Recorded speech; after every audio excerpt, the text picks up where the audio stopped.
the engine driving improving living standards just isn't working. David Willetts is a Conservative member of the House of Lords and president of the Resolution Foundation, where he looks at intergenerational unfairness. This is also the theme of his book, The Pinch. There should be some kind of capital grant. £10,000 doubles the wealth of well over half of all people aged 30. One of the foundation's more controversial ideas is capping ISAs at £100,000. The fact is, Britain does face big fiscal pressures. They do change the rules, whereas ISAs, it's like 20k, no tax. Right. Definite. You know, as soon as that's messed with, I think people start to go, I can't trust anything here. Central to your work is the Resolution Foundation, and the mission there is to improve living standards for low and middle earners. Is that correct? That's absolutely right. The Resolution Foundation set up 20 years ago.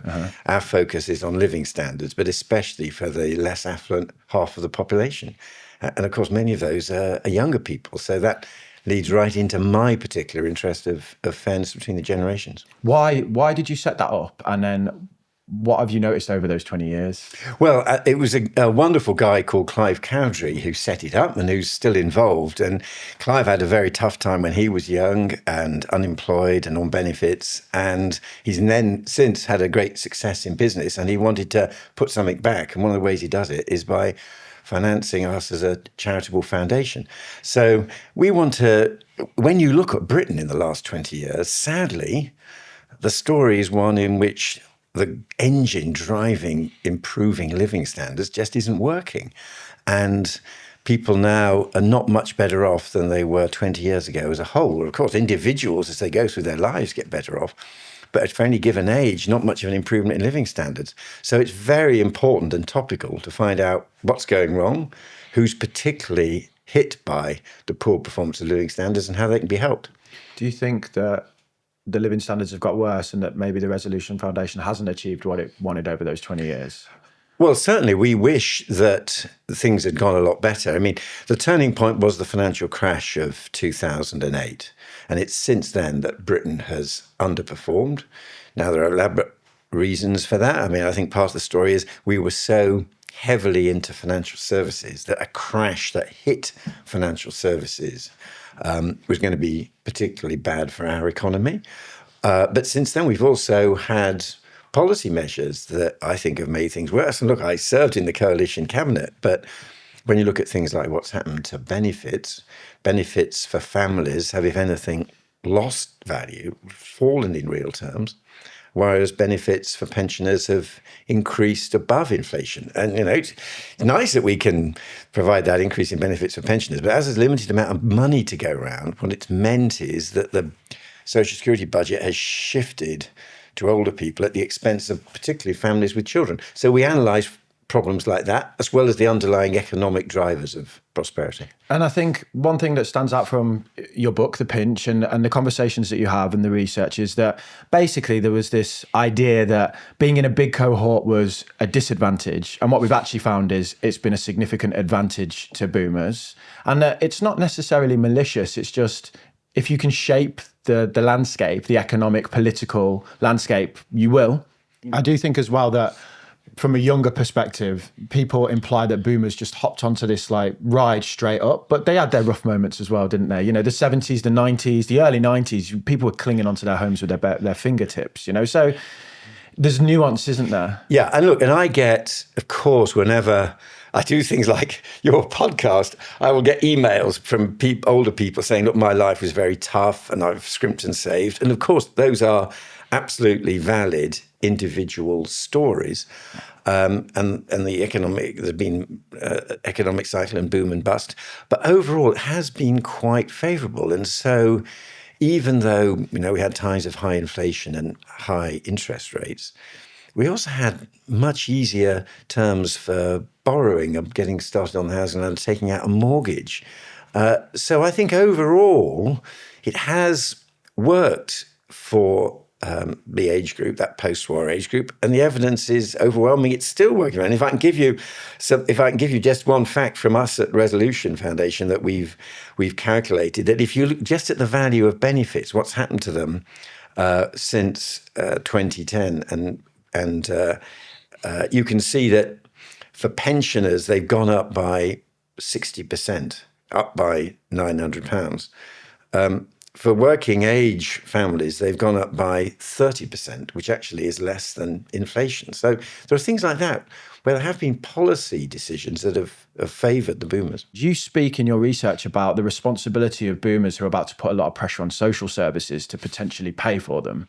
What's your research found in terms of how the burden is shared across generations for these costs? Yeah, I mean, my view is that if you are a boomer and own your own home and then need social care, it's reasonable to expect some of that value in your home to be used to help pay for the care. Now, this is controversial and people don't like it, but actually, I'm not saying you have to necessarily pay it that year. I think one way you could do that, and of course some of this happens already, is make it a charge on the estate.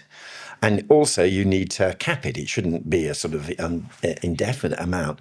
But expecting people with that type of wealth to make a contribution, I think, is reasonable, because the alternative of the generality of taxpayers all paying is that there will be people with lower incomes and much less wealth having to pay for your care.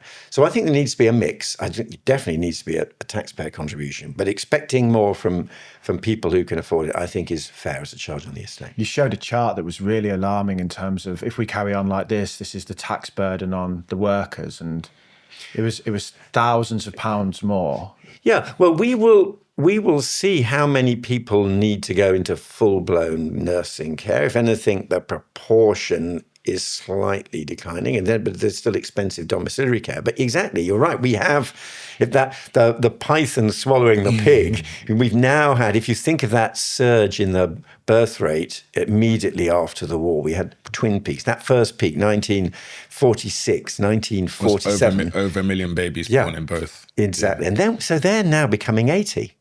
And that is the point when we will start seeing pressures on social care. And if all that is met through higher taxes, it is going to be very expensive. But at a risk of sounding a bit unsympathetic, what happens when the python craps the pig out? What happens when it's done and the boomers are gone? You know, is it problem solved? And it's like, oh, okay, well, that's the money trickles down and we're okay again. Well, of course, this is the great inheritance debate. And there's good news and bad news, so that there is going to be a lot more inherited in the future because of the wealth of the boomers as we die and pass on stuff to our kids. But the trouble is that wealth is not particularly evenly distributed. In fact, wealth is less evenly distributed than income. And wealth has become bigger relative to income. So wealth is about 7 times national income now. It used to be about 3 times. So a society where wealth is more important relative to income and where inheritance has become a very big factor, that's one where there's a danger of lower social mobility. And I think this is why people think there's something blocked in our society. And if you simplify it down, given that wealth is more unevenly distributed than income, even if there is no change in the distribution of wealth and no change in the distribution of income, but it just happens that wealth becomes more important, that society, as a result of the more unequal distribution being more important, feels less fair, feels more blocked. And that's why one of my main proposals, and we worked on this at Resolution Foundation, is that there should be some kind of capital grant to younger people. Because, of course, we boomers want to look after our own kids. But we may be better parents than we are citizens. We'll be so busy looking after our own kids, we don't think about what's needed for the younger generation as a whole. I want to come back to that capital grant point in a minute when we discuss some of the policies. I think you talked about social mobility. What surprised me and T when we were researching was the geographical mobility is constrained by inheritance. Parents keep their kids close. And I thought young people move more, but you said that young people are moving less than ever. And I've got so many friends that have moved to Dubai, moved to Spain, and like they live there now, or they're moving around the country. Demos up north. But you say that young people are moving less because they want to be close to their parents, for the bank of mum and dad, the warehouse of mum, and it all resonated with me so much because you got all your crap at your mum's house. All my crap is in my parents, because I used to live with my parents, and then when I moved into my flat, I'm like, I can't store all my clothes, and my partner keeps telling me, you need to get rid of some of your clothes, and I'm like, I don't have any space. There's a room in my parents' house full of my clothes, and they keep saying you need to get it out. And I'm like, where's it going to go? So it was really surprising that young people less are moving. Less space, less movement. But property owners, the boomers, have bigger houses and more space, whereas people like me who are renting have less space, which really resonates with me. Like all my friends in London who are renting small houses. Yeah, and there is evidence of this, because more and more young people in the private rented sector, and indeed you're absolutely right, living in less space. Another thing that's happened, you're absolutely right, older people have more living space than they had 25 years ago, young people have less. And I do think, and again, it's such a mixture of good and bad. Contrary to what people predicted, it looks as if in modern society, the family matters more, not less. And the way I see it is that, sadly, intergenerational mixing, by and large, is falling. Work is more age segregated, partly because of changes in the type of work people do. Apart from authority figures like teachers, not that much link between the generations. But the family, so in this horizontal age segregated society, the family is the one vertical intergenerational link. And if anything, as our parents and grandparents live longer, but we have fewer siblings, the vertical links in the family have become more important, and we have fewer brothers, sisters, cousins. And that's then reinforced by the fact that your parents are often financing you, or you hope will, and it's bad news to row with your banker. So and I think sometimes there's a kind of, in these delicate family conversations, of course we'll help you out with getting started on the house, and we'll help you out with the flat. But you won't be too far away, will you? And we'll help out with the childcare, and of course, then we might need care in the future. And so, my fear is that this means that younger people are not moving away as much. And then you add in the other factor, which we researched at Resolution Foundation, which is, as more and more young people are in the private rented sector, in areas where wages are higher, private rents are higher. So the gains of the higher wages are captured by the landlords. So moving to a place where the wages is higher, which is a classic kind of market signal that should be for people to act on, that's very much muffled by what's happening to rent. I definly feel that. So you think the landlords are capturing the rent? Yeah. Like they're capturing the value, the wealth, basically, is what you're saying. The effect of the rise in the private rented sector has been, and look, there's economic theory in this going back to Ricardo, but basically, again, he wrote about the way in which landlords were getting the benefits of the Industrial Revolution. People who are, so that is where some of the higher wages are going in higher rents. And this in turn is one of the other things that frustrates younger people, which is that it's not as if they can't afford a mortgage. A mortgage, if you have been able to get started in the housing, can actually be lower cost than these rents. The difficulty is the barriers of getting started, which is the kind of deposit you need. And that's been exacerbated by some of the regulations we've put in place. The affordability checks. 4.5 times income or whatever. Which I think have gone too far, because I think, and of course, you can argue, that period of low interest rates was always a bit of an anomaly. It was coming to an end. But even so, I do think that for younger people getting started on the housing, if they can be helped with that deposit, which is what the more affluent parents do, they then, if anything, have lower housing costs. But you started this conversation by saying 2008 was the catalyst, and the hallmarks of 2008 were loose lending around people getting houses, right? So it's kind of, you're saying the situation we're in now is because of tighter lending requirements and affordability checks that were put in place because of the loose lending that was 2008 that caused the issues in terms of stagnation for the country. Yes, and it's a very live debate at the moment. But my view is we overdid it on the mortgage affordability rules for first-time buyers. But at the same time, the rules for buy-to-let mortgages, which you can take out without any obligation to repay capital, the rules for buy-to-let mortgages ended up easier than for people buying their first home, which helped drive the spread of the boomer, landlord with a little rented out property somewhere. And so I think that was They're not part proper lords like you. Imitation lords. They're just landlords. I'm a lord without the land. Just a lord. But you said the boomers have, I think 20% of boomers own a second property. But you also said people under 45, not many own property. Do you know what percentage of people under 45, so I can feel better about myself not owning a property? Well, where we are, we have got for people aged under, I've only got the figures for people a little bit younger, and that's for under 35%, and that's about 30% owning a property. And look, it is now picking up, but it is still, again, I have to say, not as good as it was for the boomers. But for the boomers, by the age of 30, over half of boomers own their own home. And that is significantly higher than what. Now, I think we'll eventually get to 50% for the younger generation, but it'll take until they're 50. They're not certainly not getting there at 30. They're getting. And look, I don't want to be remorselessly sort of pessimistic. Actually, the good news is, if after a low point a few years back, there is a slow improvement in home ownership amongst young people. It's still way off the peak that the boomers enjoy, but it looks like it's picking up a bit.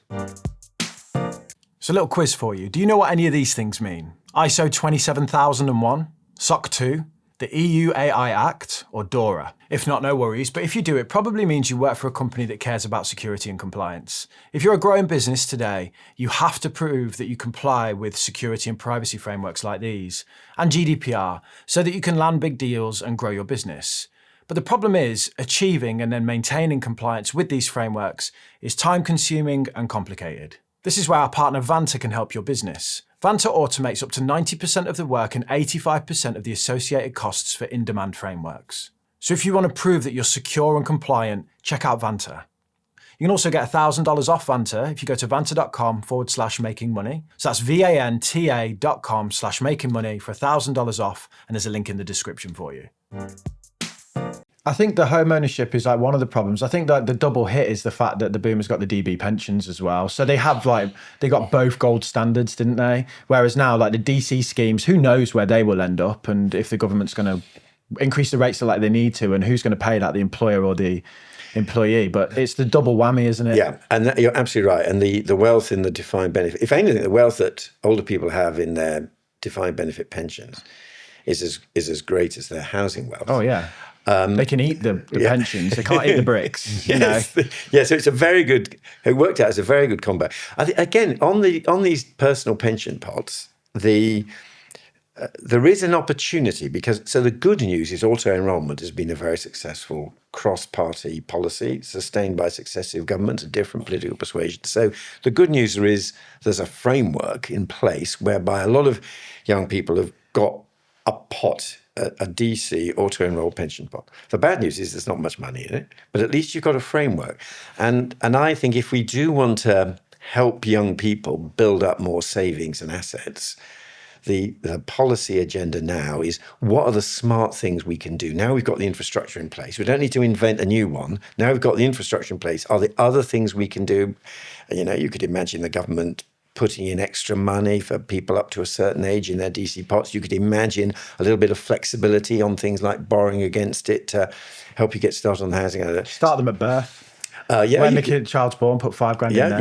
You could imagine all that kind of thing. So we've got a framework, and it's a really interesting debate now. What more could we do here? So from consuming your work, what you said around the DB pensions were that boomers essentially pulled up the drawbridge because through pressure, they made them so valuable that employers were like, we've got to get rid of these things. They kind of expanded the DB pensions and they became too expensive to maintain. So they kind of killed them for any future generations. How do younger generations put that kind of pressure on DC pensions whilst also still keeping them sustainable? Yeah. And look, you're absolutely, and it goes right back to where we started. I don't think it was a sort of deliberate plot. No. Look, I was in Parliament and voting for some of these things. And we just thought we should strengthen your property rights and absolutely require that your defined benefit pension goes up with inflation and absolutely require that your widow or widower after afterwards has a claim. They all look like good policies. The trouble is the cost became so great that companies turned them down, and we turned the defined benefit pension into a kind of once-off special offer for our generation. So there is, of course, this very interesting phenomenon now that looks as if, once again, we've got pension fund surpluses. It looks as if those defined benefit pensions may have more money in them than is required to meet the pension promises. And the companies are beginning to think about what happens with those. Put it in the DC schemes. Well, I think that because when it looks as if they got deficits, when they were underfunded, younger employees in the company who were excluded from the pension scheme, but it was their earnings that were being used to boost the company's resources to put into plugging the deficit in the pension pot for the older generation. If plugging a deficit in a pension scheme they weren't entitled to. So I think now it's reciprocal fairness that if the defined benefit pension scheme for the older people has got a surplus, could you use some of that to prop up, put more money into the defined contribution schemes of the younger workers? Exactly, that's the kind of thing. Now, we're getting into deep legal waters here and exactly what the trustees of the scheme are allowed to do. If legislation is needed to make that possible, I would support it. It should go both ways, though, shouldn't it? When it's bad, the DC scheme supports the DB. When it's good, the DB supports the DC. And I think that kind of back and forth social contract, if it's explained properly, right, would hopefully people would resonate with it. Yeah. Let's talk about some of the policies then around Resolution Foundation and some of the things that you've suggested. One that is the audience want to talk about, I'm sure, is the ISA baby paper, where you put forward that ISA should be capped at 100K. Can you explain what the thinking was there? Well, it's a very generous tax relief, and the evidence is that, if anything, it's enjoyed by people who are themselves pretty affluent. And the fact is, Britain does face big fiscal pressures. We are spending more than we are collecting in taxes. We're having to borrow quite a lot of money as a result, over 100 billion a year.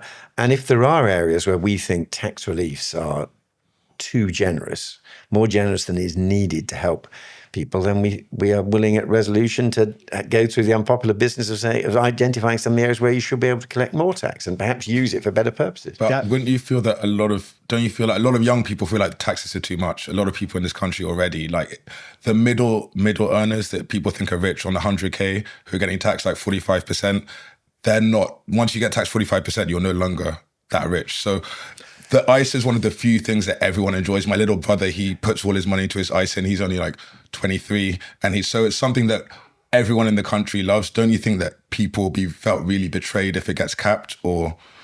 Well, I think there'd be a set of questions about how you implemented it, and it'd be difficult to do some things retrospectively. But the idea that there's a very small group of very rich people who on their own can pay the taxes that plug this deficit, I don't think the figures add up for that. So you're right there. They're popular. I understand that. But I think by the time you're getting over 100,000, you are talking about people who have built up significant savings. So people don't trust pensions because politicians mess with them. So they use them as political hockey pucks. They tinker around the edges, they change the rules. The ISA system is trusted by the public because it's not messed with. If you mess with it, you break that sanctity, I think. The one point around once people have got 100K, so let's say in the research paper, you give the example of how you basically, rightfully so, say that the people who max their ISAs, which is about 7% of people, tend to be higher net worth, of course, because they have more money. 20K is a lot of money, I get it. But if you then give an example of someone that has 22K in holdings, they would maybe have an income of about 20 to 29K. If you took that 22K and you just left it there and you compounded it through a stocks and shares ISA until about the age of retirement, it would exceed 100K. So that person that's on 20 to 29K would cross that threshold at some point. Does that mean they're then rich? Well, they certainly have built up a significant asset, and you probably need more to retire well. Yes, you would need more to retire well. But remember, alongside what we've said on the ISAs, we have also proposed a more flexible regime for defined contribution pensions, the pension pots. And when you said people don't trust their pension and the governments mess around with them, I think... Read the comment sections, honestly. I mean, I'm coming from the perspective of a million people a month tell me what they think about pensions. And they don't trust that politicians won't move the goalposts. Whereas ISAs, the rules are very defined. I mean, that's interesting. I mean, this is you're making a powerful point, but the only thing I would say is that the auto-enrolled pension, which has been going for several years now, people have not messed with that. And we do have a companion proposal to what we're saying on the ISAs, which is that the total kind of minimum contribution going in now is 8% of earnings. And we've suggested that, especially by looking for a little bit more from government and employers, you should have a sidecar. If you go up from 8% to 12%, which you can access more flexibly and could have some of the benefits that you have from an ISA. So we are proposing an alternative way of rewarding saving. I want to challenge that they haven't been messed with, because the age is rising. They've been incorporated into IHT. They made it more favourable in terms of they got rid of the lifetime allowance and they increased the amount that you can save. And they've tweaked the rules. The rules change. I mean, they might not have messed with the auto enrollment, and I think that that's the one area that they should mess with. They should increase the percentage. They should say that people need to pay more in, but they do change the rules. Whereas ISAs, it's like 20k, no tax, definite. As soon as that's messed with, I think people start to go, I can't trust anything here. Do you understand what I mean? Yeah, I do understand. I mean, it's very interesting. Pensions feel like they can move away from you at all points. And people think like, well, by the time I'm 30 now, I'm not, but let's pretend I am for a second. You wish. By the time I can access my private pension, the age might be 62, 60, whatever. And I want to know that I can bridge that gap, and I do that with an ISA, and I'm going to need more than 100 grand to do that. But if you look at the changes, and I take your point, it's a very interesting point, but if you actually look at the changes that you are complaining about, I mean, I personally don't think that the pension pot should ever have been something that was a heritable asset. It was something to fund your pension. And the exemption from inheritance tax, it was quite recent, and then it's since been reversed.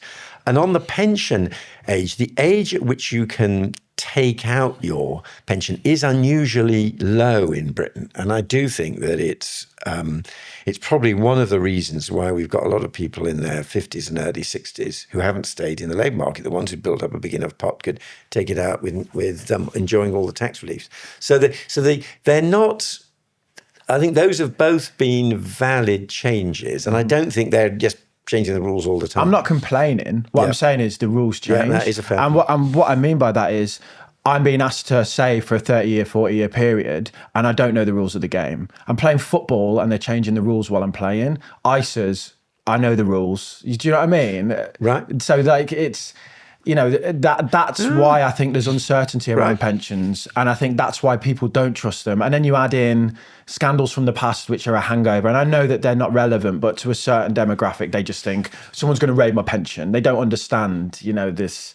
So this is really, look, we're at Think Tanks, we're always at Resolution, we're always listening in, and you were saying on the basis of the kind of engagement you get from people with your podcast, that the ISA is just such a recognised, emblematic form of saving. Yeah, and it's trusted because the rules are easy. You can pay up to 20k in and it will never be taxed. And I get people all the time say, ISAs are better than pensions. And I'm like, no, they're not, because the pension system provides the rebate or the tax relief, and you can compound that relief. And then you can decide when you take the money out.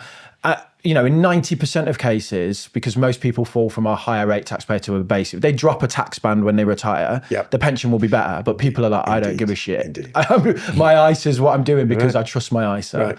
So I think as soon as we mess with the ISA, we discourage people to save, and I think that would be a real shame. Well, I think the other way into this, as I said, is if we can make the auto-enrolled pension pot more ISA-like, put a bit more money in, give it a bit extra flexibility, I hope people may also see that helps meet some of the challenges you're seeing. I do have to say, though, with this auto-enrollment, what about people like me, all the self-employed people? Because we don't get auto-enrollment, and the ISA is kind of something that we use, I personally use to save towards my retirement, my pet. I got my SIP, but also my ISA. You got LISA as well, haven't you? I got LISA, SIP, ISA. So I got my son's got a junior ISA. So What about in the foundation? Are you guys thinking about self-employed people as well with these changes? Yeah, and I think that it would be great to get them properly into the auto-enroll pension model as well. Yeah, and I can accept that. And there are some complications and stuff, but it's the right thing to try to do. Definitely. The LISA is I find is an attractive pension proposition to the self-employed because they get the basic rate tax relief, but they can access it. Yeah. So from a cash flow concern, which is the biggest concern of self-employed people, is I might run out of money. Yeah. They can get the money. So I don't want to just remove the penalty. And to remove the penalty. And look, and I was actually involved in the policy debate on creating the LISA, and it was partly driven by the stuff I was writing in the pinch. Yeah, so I'm pleased you say get rid of the penalty. Though for taking money out and make the housing thing higher. Yes, and there are some people who now find, you're absolutely right, who are finding themselves penalised just because of the way in which house prices. Because a 450 grand home for a 35-year-old with 2 kids might not be much in the southeast. Yeah, because we saw, and the thinking behind the LISA and the thinking behind the new flexibilities we want on the auto-enrolled pension, the same. We have to. A lot of younger people just don't have the cushion that if there's it doesn't matter if you lose your job for a time, if you get some sudden unexpected household expense. A lot of people don't have that kind of basic cushion of £500, £1,000 in an emergency, and that's another pressure. And that's where we think, be it LISA or indeed more flexibility. Yeah, well, okay. I get it. I'm hearing what you're saying. You're a very good advocate for you're making the case for ISIS, right? Okay. Yeah. I mean, I'm happy to talk off camera and expose you to some of the feedback from the audience, because it probably could inform some of your research. And I think you are listened to, and I know you've got Torsten as well, who is like probably a good friend of yours and someone who's got incredible influence over this space. He's heavily involved now. Yeah, as the minister. I think the one thing that social media can do that we found this when we interviewed Nest, who are a massive auto-enrollment. They basically said, we have no idea how to speak to people. I can speak to 1 million people a week easily and get their genuine thoughts. I asked that if you want questions answering, I can get you that from the public. You may find the Resolution Foundation comes back to you and makes sure we ought to test one or two ideas with you guys. I think that this is the thing that what people don't realize about social media is it's social. It's social media. There's a comment section and you can ask a question of the audience and they will give you lots of answers. And you will find highly intelligent people giving really well thought out arguments or discussion. But the ISA point, I know that they will want me to raise that. And I'm glad that you've listened and thank you for that. The point around the 10K. So this is the kind of, it's like a social grant almost, or it's kind of like you're giving people under the age of 30 potentially £10,000 as a sorry. Miss Scusi. Yeah, sorry about that. Kind of like a Band-Aid. Plaster. Yeah. Can you talk about what your thoughts are there, how you think that would help, and then can we just have a little conversation around it? And this is something that our Intergenerational Commission proposed. I've advocated it, and the thought is that in the past we've had other devices to try to make it easier for people to build up an asset. We had council house sales at discounted prices. When companies with the nationalised industries were being privatised, people could get shares at discounted prices. And it's because inheritance has become so important now, if you haven't got an inheritance coming, or you can't wait, because the average age when people receive an inheritance from their parents is now over 60. It's about 61, 62. We thought £10,000 could help people. Either the obvious, simplest thing to do is you could put it into your auto-enrolled pension pot and link that to a bit more flexibility on withdrawing and using it as a basis for borrowing against it. You could use it as a deposit when you were renting a flat or buying. I know 10,000 of itself won't get you that. You could use it for paying off some of your student debt. So there were things you could do that we thought would really help people. And what I found most frustrating is some of the TV interviews that I did when we first proposed it. The interviewers say, but £10,000 isn't anything. You can't do much with £10,000. £10,000 doubles the wealth of well over half of all people aged 30. It is actually quite significant when you are starting up. Yeah, unless you spend it in Vegas. Yeah, I was going to say, it depends on what they spend it on. Yeah. You came up with the age 30 and under, right? Yeah, you're speaking to the... It's to some mid-30-year-olds. Can we make it 40 and under? Us? Yeah, what about us? We just fall through the cracks. Well, you see, I think this is the kind of debate to have. I mean, we suggested 30. You could make it younger, you could make it older. 37 maybe? Yeah. By the time it comes in, let's say 38, just in case it takes a while to implement. Because there is this thing of, you know, for under 45, I mean, I bet there's 45-year-olds will be like, hold on. But 30 to 40, these are people that I graduated during the financial crisis. Yeah. I have known nothing but like job markets in turmoil. So to 30 and under, you're excluding a lot of people. Yeah. And my other concern is that there would be a large portion of the society that forever would go, you got 10 grand, shut up. You know, like I didn't get 10 grand. Yeah. Do you know what I mean? Like the boomers maybe go, what you want about? Oh, who cares if society's crumbling and you've got to fight a war with Russia? You got 10 grand, so you got no problem. And then the millennials will be like, we didn't even get 10 grand. Yeah.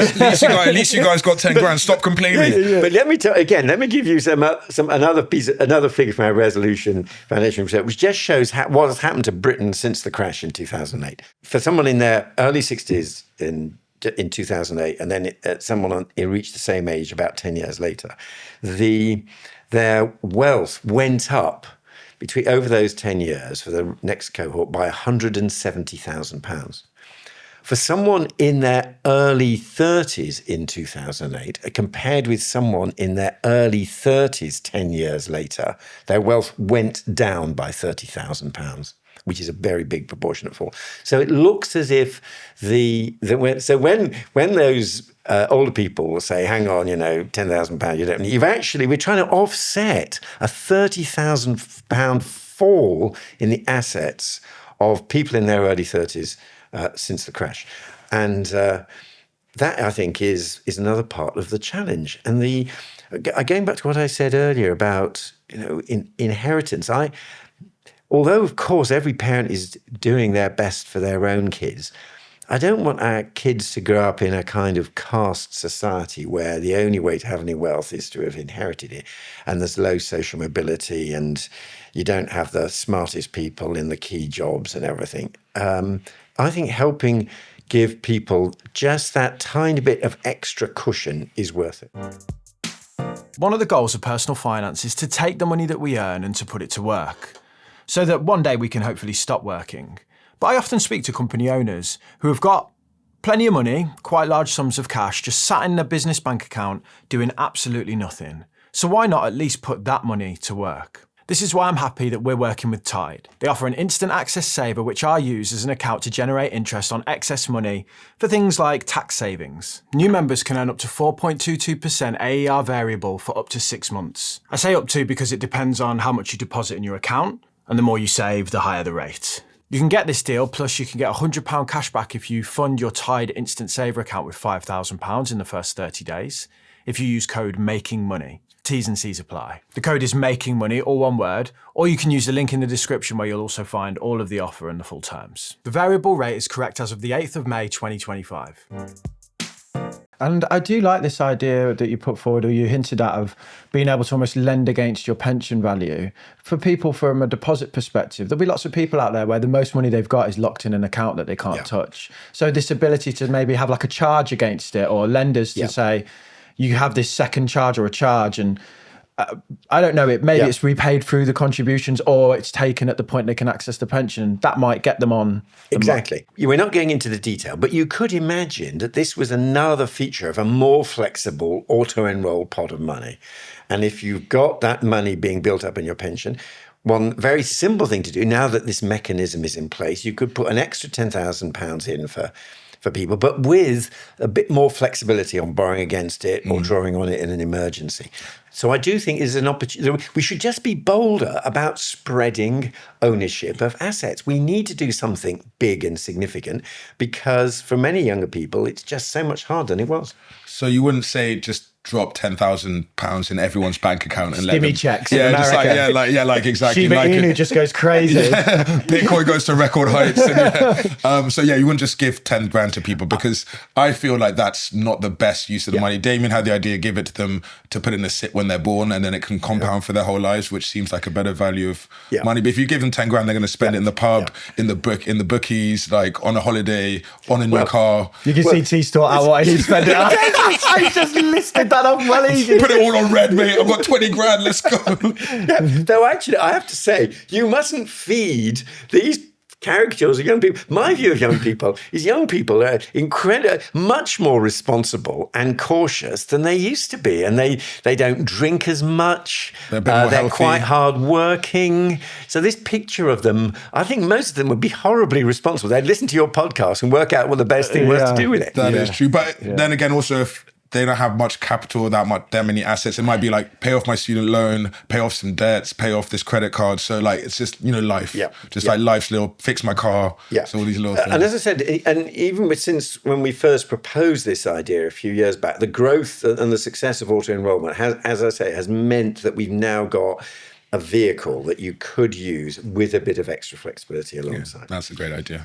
You say about being bold, and Torsten Bell used to work with you. Does he still work with the Resolution Foundation, or is he just full on? Yeah, no, he's now has all the responsibilities of being a minister. So, but he carries those ideas into government, and he's rising quickly through the Labour Party. He's now, is he pensions minister? Is that correct? Yeah. So how much of the ideas do you think he's carrying? I know he deleted the tweets around ISAs. He's a smart guy, Torsten. He's smart. Yeah. He needs to back out of that one. Maybe he read the comments. So, how our government listening to what you're saying, is he being influential in that sense? Is he pushing bold ideas around pensions? Well, Torsten is a very smart and effective guy, and I'm sure that, and he's got a broad range of experience. I'm sure he's drawing on it all as well as a minister. But he is, of course, an independent person. He has no links to Resolution Foundation as an organisation now. In his career, he's worked in the Treasury as well. So I hope he's drawing on some of this analysis. But you find when you are on the inside in government, and I used to run a think tank, and then I was a minister, you find when you're inside in government, there are constraints. Sometimes you discover some things are very hard to do in practice. The administrative structures aren't what you thought they would be. You're quite heavily constrained by what's feasible. That's another reason why I do think these sort of auto-enrolled pension pots are a great opportunity. But I'm sure Torsten's commitment to boosting the growth rate and boosting living standards, the things we've worked on at Resolution, I'm sure he's absolutely sticking with that. Yeah. Well, I hope there's some bold thinkers. Don't touch the ISAs though. But the £10,000. Where would that money come from? Well, that's where, let's get it into perspective. There's roughly about 750,000 people a year in these kind of cohorts we're talking about. So and if it's £10,000 per person, that's £7 to £8 billion a year. Now, the government spends over £1 trillion a year, so it's not an absolutely massive amount.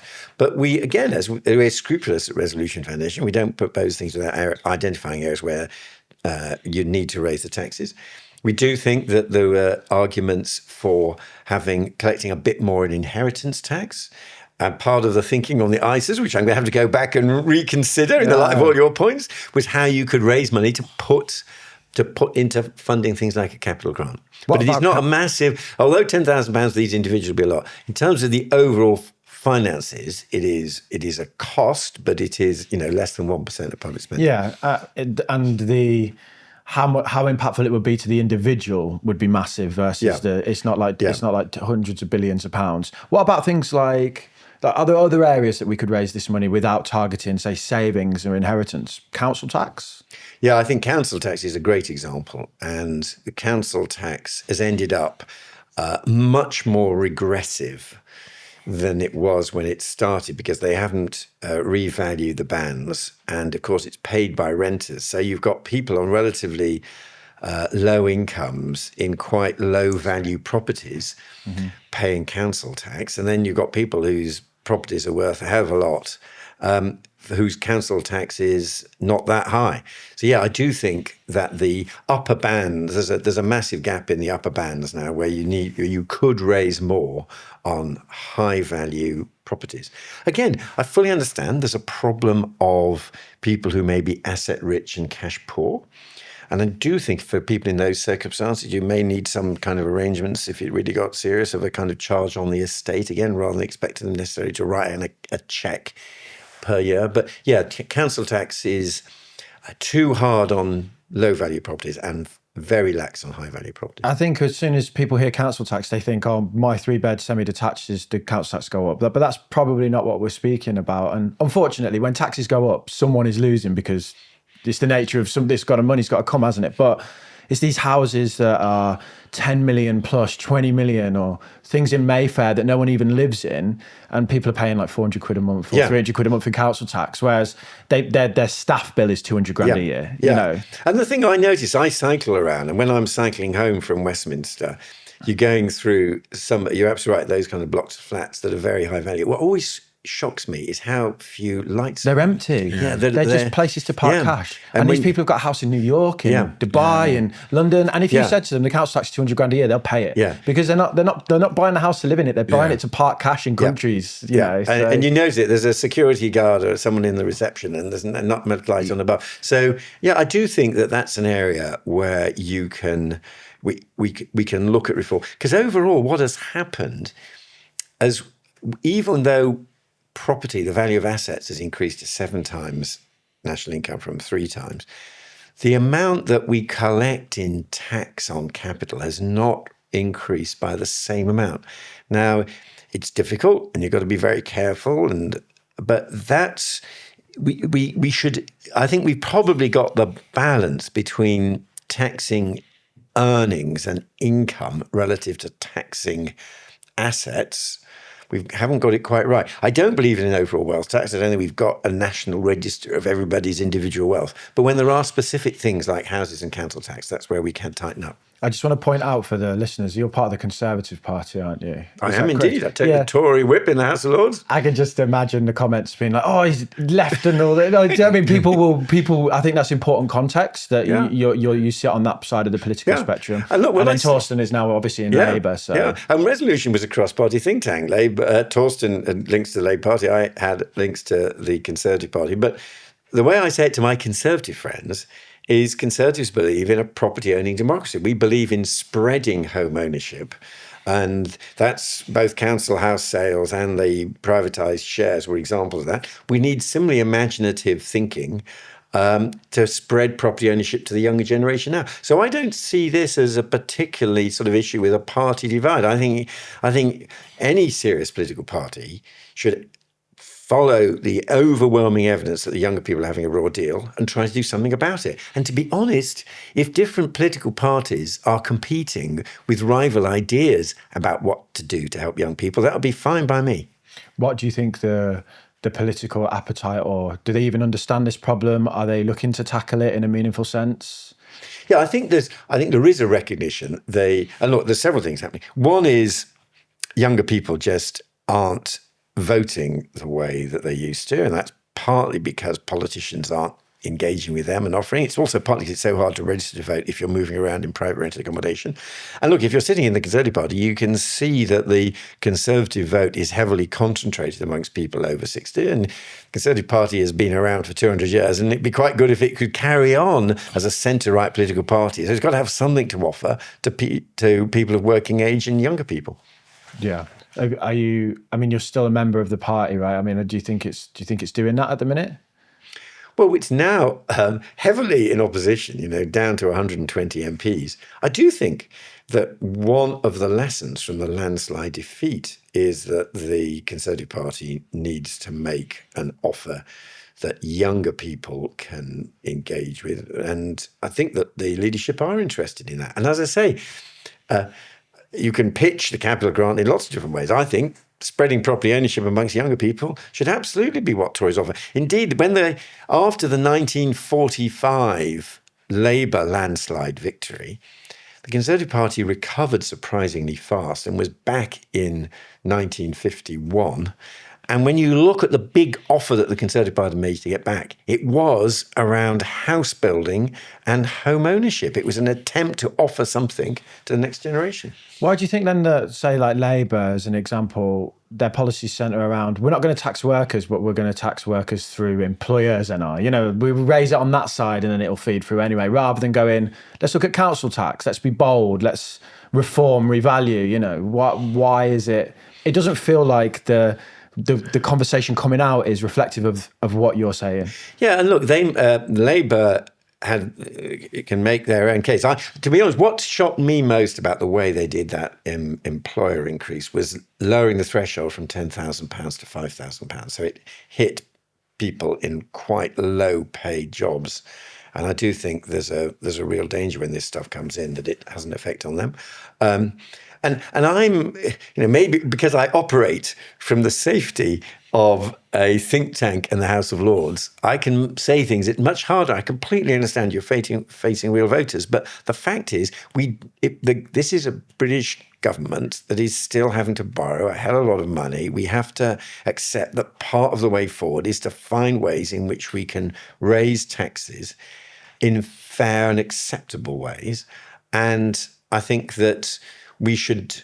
One of the reasons why I think there was one of the reasons why actually I supported some of the reductions in employee national insurance is that was a tax cut directly focused on people of working age in work. I think it was that's an effective way of helping people. Just feels like a lot of tinkering around the edges constantly, and there feels like there's better taxes to go at from my perspective, council tax, but we won't talk about that anymore.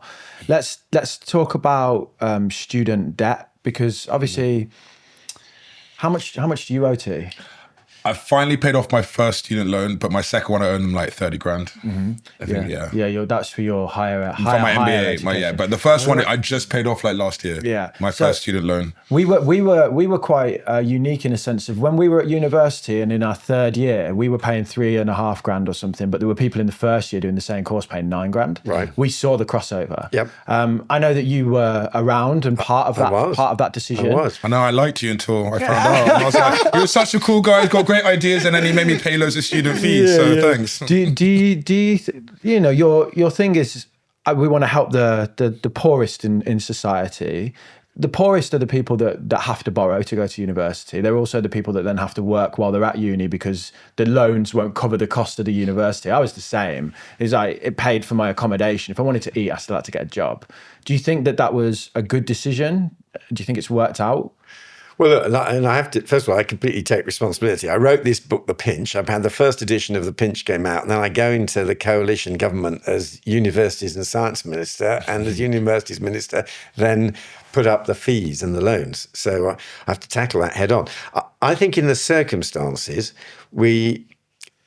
I kept on battling to get across the message. This student loan is not like a credit card debt or an overdraft.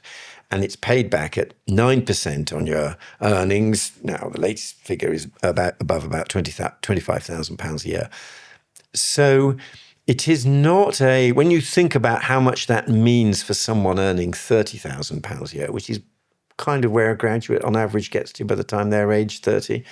It is not shockingly over expensive. I mean, we're talking about perhaps £75 or so a month. So I tried to make, and we increased the repayment threshold, so it should not be a big slice of your income as a graduate.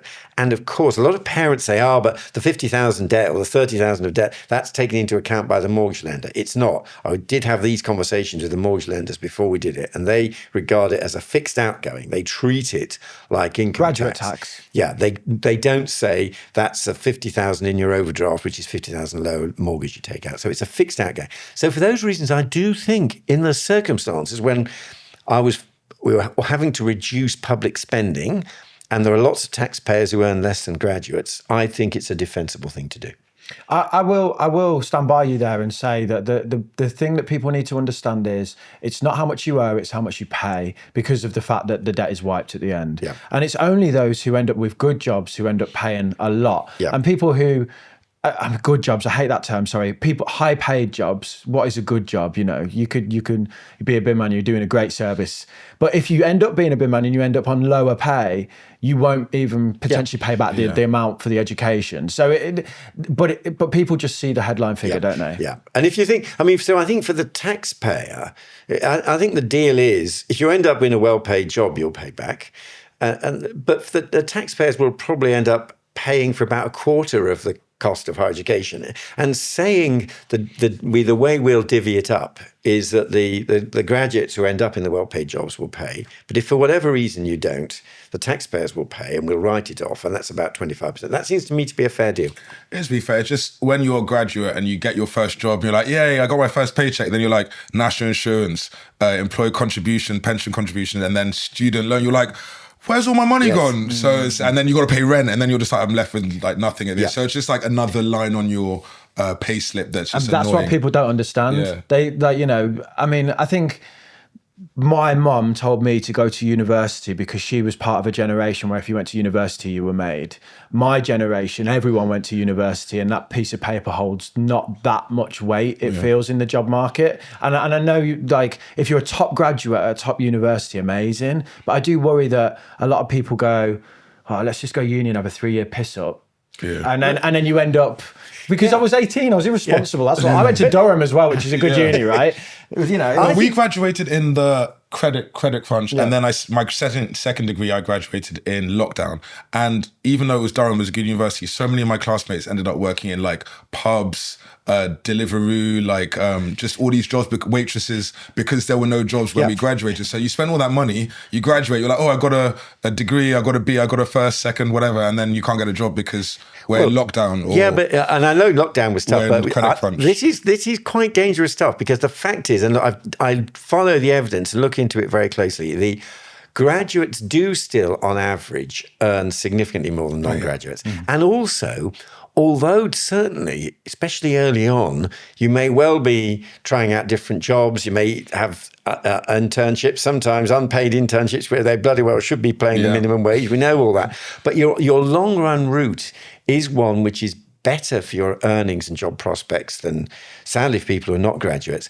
And I think the media coverage about going to university has become too negative. We're now at the position where by the age of 25, 40% of young people who did not go to university regret it. 40% regret. Whereas if you ask the people who went to university by that age, 8% regret that they went to university. 8. Yeah. So what graduates tend to regret is the course they chose.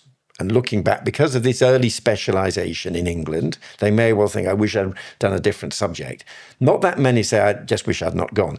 It's the real problem, the much bigger proportion, is the non-graduates who say, looking back, I can see now from what my friends who went to university are doing, I wish I had gone as well. So it is still quite a good thing for young people to do. And they don't, and in this system, they don't have to pay up front.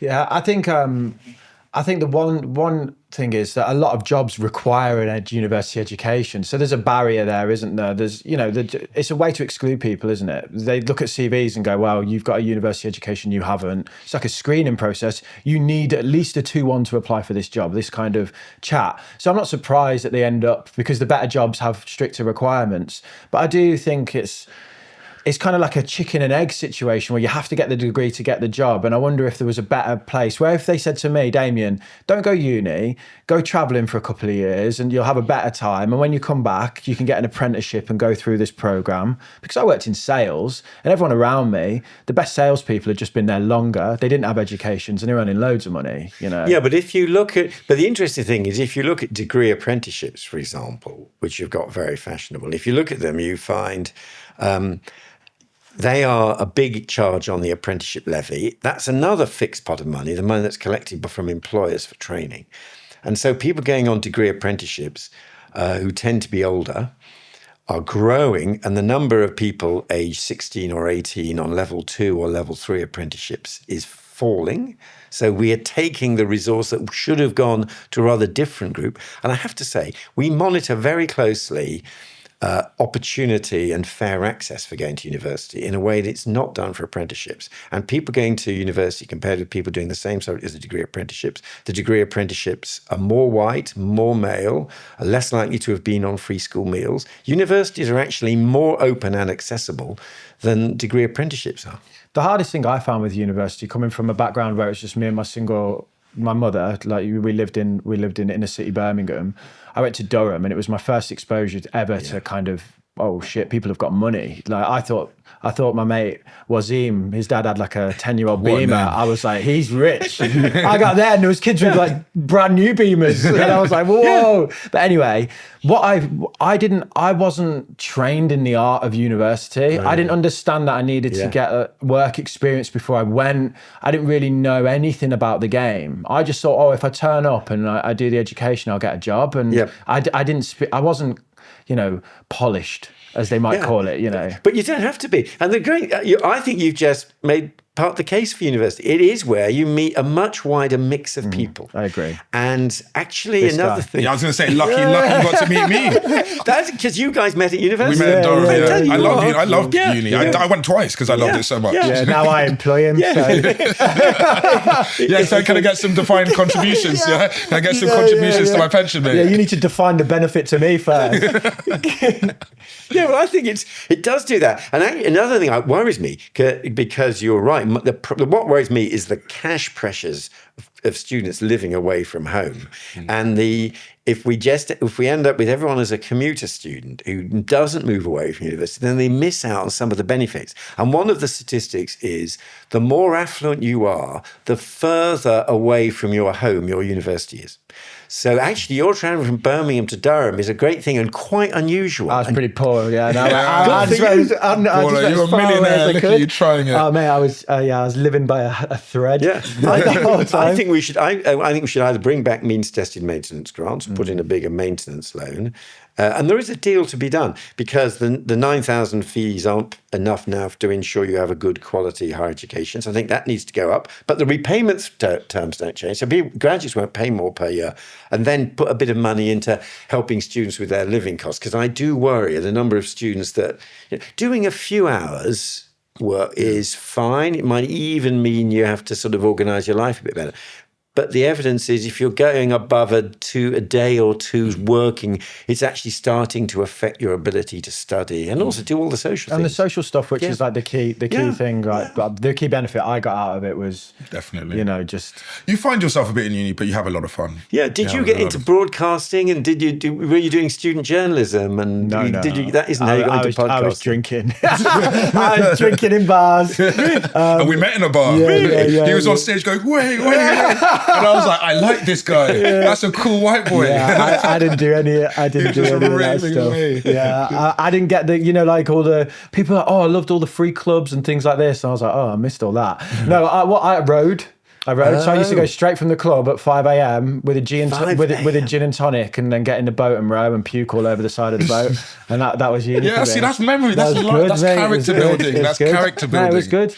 Yeah. Well, thank you so much for your time and for listening. And I think the audience are going to love the fact that you took the ISA feedback on board. Yeah. No, thank you very much. We can have that chat if you need to. Yeah. Thank you. Thank you both very much indeed. My pleasure. Our pleasure. Yeah, thank you. Forget I'm here. Do you enjoy that one, Tremaine? Loved it. It was sick. Yeah, it was good. If you're looking for a voice on the other side of the political spectrum, we interviewed Liam Byrne, and it was a similar kind of conversation, but from Labour's perspective, and we'll link that here. No. It's the pinch, mate.